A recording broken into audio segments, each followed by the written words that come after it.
Texas. We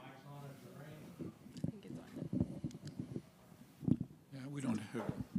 Okay, is this on now? It's on. I'd like to thank the entire committee for making the trip here. We obviously had a little bit of air travel difficulty and are glad to be here. We'll have some more of our colleagues joining us. But Midland, Texas, Odessa, Texas, the Permian Basin is where our nation's energy debates should take place. I'm excited to have a bipartisan group of congressmen and women here and that our community gets to showcase how the Permian Basin and those in the audience today are indispensable to America's economic and national security. Under Chair Rodgers' leadership, this committee is committed to engaging with local communities to understand the challenges that American people are facing today, many of which have been inflicted by this current administration. Thankfully, this city anchors the most important region that is poised to solve many of the critical issues facing our nation and our world.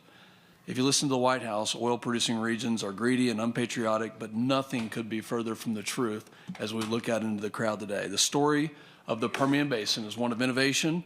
It's one of unending entrepreneurial spirit and community. In fact, Permian producers have a long history of rising to the occasion.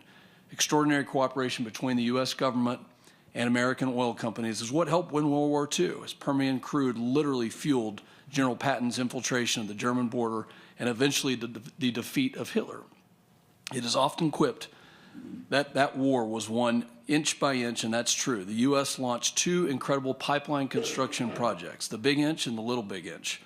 And the inch lines delivered more than 500,000 barrels of Permian oil a day to the Northeast, and they were incredibly successful in safeguarding the precious commodity from U-boat attacks.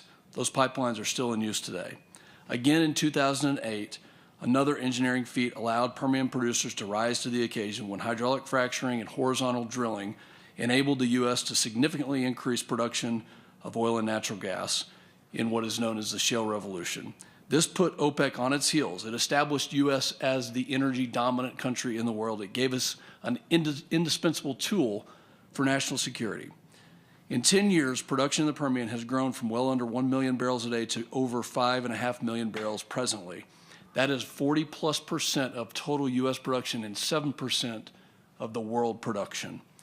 Just like it did throughout World War II, the Permian Basin is doing its part to make this country energy secure. It's also helping our allies around the world.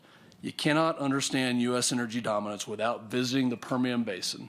I'm incredibly proud to show off my district, to have the conversation here, and to talk about the importance of delivering affordable, reliable, secure energy, not just to Americans, but around the world. With that, I yield back, Mr. Chairman.